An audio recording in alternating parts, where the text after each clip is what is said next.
Now, next up, we have my game of the week. We have 10th ranked Oregon, who is 5-1 on the year, traveling to the Rose Bowl to take on UCLA, who is 5-2. UCLA is a 2.5-point favorite in this game. It's going to be played on ABC with a 3:30 p.m. Eastern Time kickoff. Now, this is my game of the week, and I was really excited for this matchup earlier on in the season, especially when UCLA was playing really well.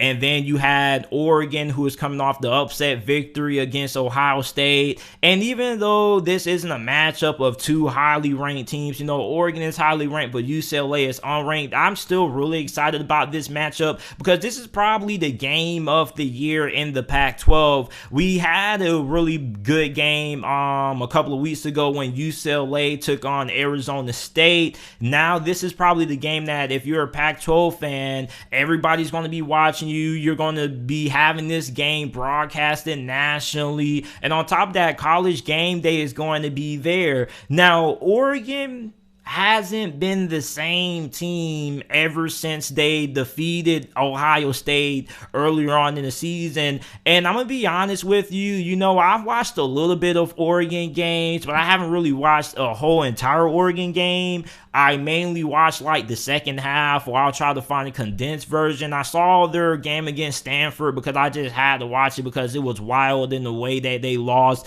But Anthony Brown has to play better. He has to be more consistent. I feel like he had a pretty solid outing against Cal last week, 20 of 28, 244 passing yards, a touchdown. Also had a rushing touchdown and had 44 rushing yards on the ground. But overall, the Oregon fans have been pretty disappointed with how Anthony Brown has performed up to this point of the season. It's like, okay, he had the game of his life against Ohio State. You had people who were making the argument saying that, Anthony Brown has entered the Heisman conversation. But ever since that Heisman game that he supposedly had against Ohio State, the game of his life, he kind of has came back down to earth. And one thing about Anthony Brown is that, he takes care of the football, but sometimes his accuracy can be a little spotty. And, sometimes you don't just have the big plays there with Anthony Brown at QB. But I don't really think that it's fair to point all the blame on Anthony Brown. I also feel like the play calling hasn't been the best. And the play calling for Oregon is something that has been scrutinized for over the last couple of years,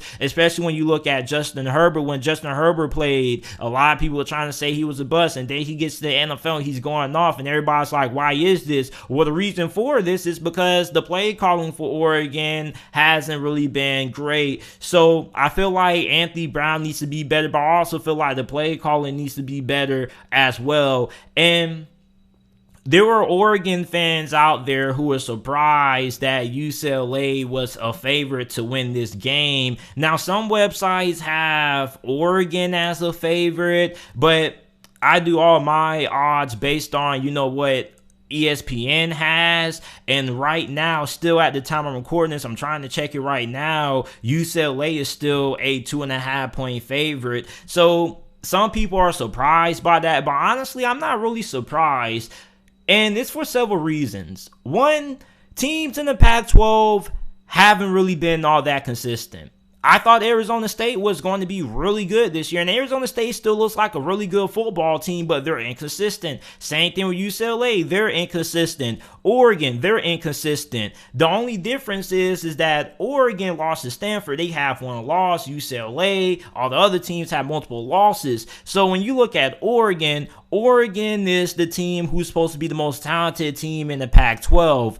And I understand that. But when you look at UCLA, I think they are a very good matchup for Oregon. Everything that Oregon does well, UCLA has a counter for it. And UCLA is a physical football team.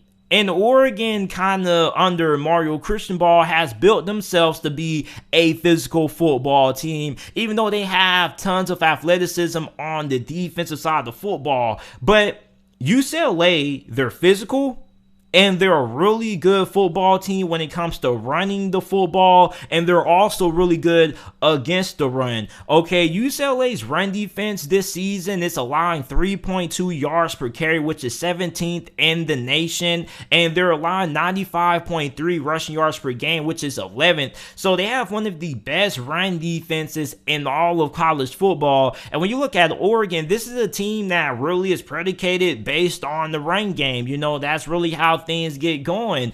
And for Oregon fans, I saw one Oregon fan that said that this could be the game that if Anthony Brown struggles, we could potentially see a change at quarterback. And I agree with that statement, because this is a UCLA defense that if they're able to have success shutting down the run game of Oregon, and Oregon has to rely on Anthony Brown to win throwing the football, you know, you wonder just if he's going to be able to do it. And Oregon does have the talent. It's not like they don't have any weapons on the outside of wide receiver and things like that. The question just is, you know, how consistent can Anthony Brown be as a passer? And that's something that he's really been inconsistent with this year. So this could be a game that if Anthony Brown isn't able to get the job done, and we go into halftime and the game is tied, or Oregon is down and Anthony Brown hasn't played well, then we definitely could see a new quarterback coming into this game. Like, this is a game that I feel like Anthony Brown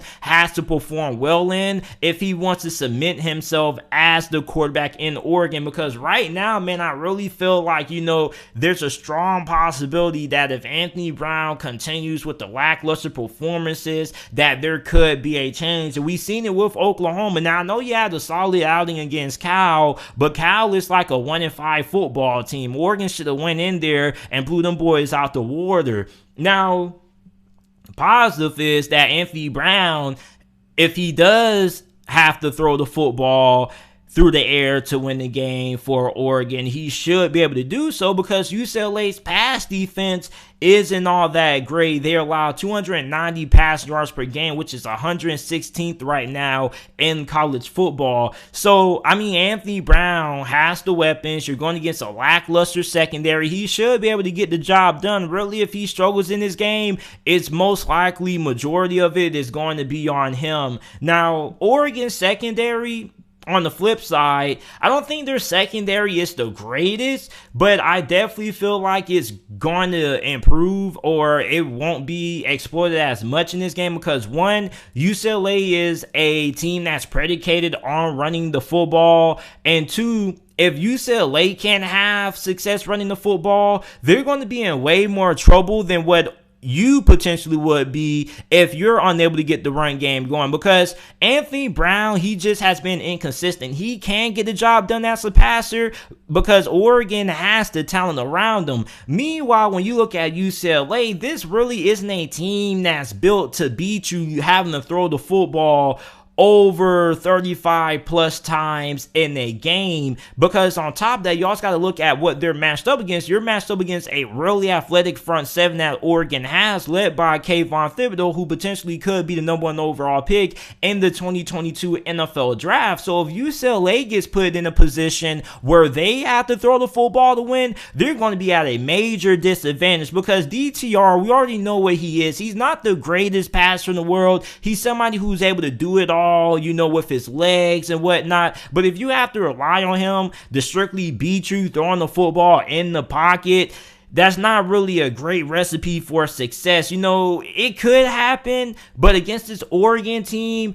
I don't really feel like that would be in their best benefit, because you're going to have to worry about Kayvon Thibodeau. And if I'm UCLA, I'm trying to avoid him at all costs, running in the opposite direction, you know, and I probably wouldn't want to put the ball in the air that many times. And UCLA needs a big game from DTR. You know, he had a pretty solid game against Washington, 21 of 26. 186 passing yards, a couple of touchdowns. He had a rushing touchdown to go along with 87 rushing yards. But to me, I think he's going to have to do a little bit more in the passing game, because if you're a Bruins fan, you got to ask yourself, okay, what if we're put in a worst case scenario like Oregon. If we're not able to run the football, JT, well, if you have to throw the football to win this game, I think that's going to be a major disadvantage. Not because I don't trust your wide receivers, but mainly because you have to worry about Kayvon Thibodeau. Meanwhile, UCLA, they don't have a player like a Kayvon Thibodeau that has the impact that he has. And I think now that Oregon's offensive line is a little bit better in pass protection than UCLA's offensive line, in my opinion.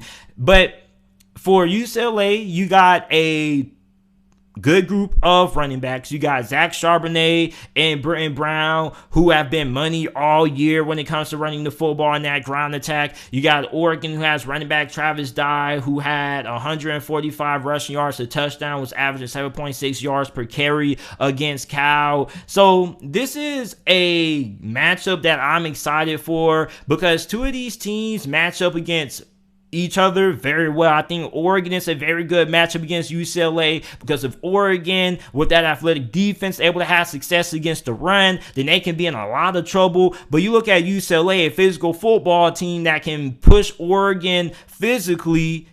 I also see why people can see UCLA winning this game. Now, for me, I'm having a really tough decision trying to figure out who I'm going to take to win this game, okay? Like, I'm going to say that UCLA pulls off the upset.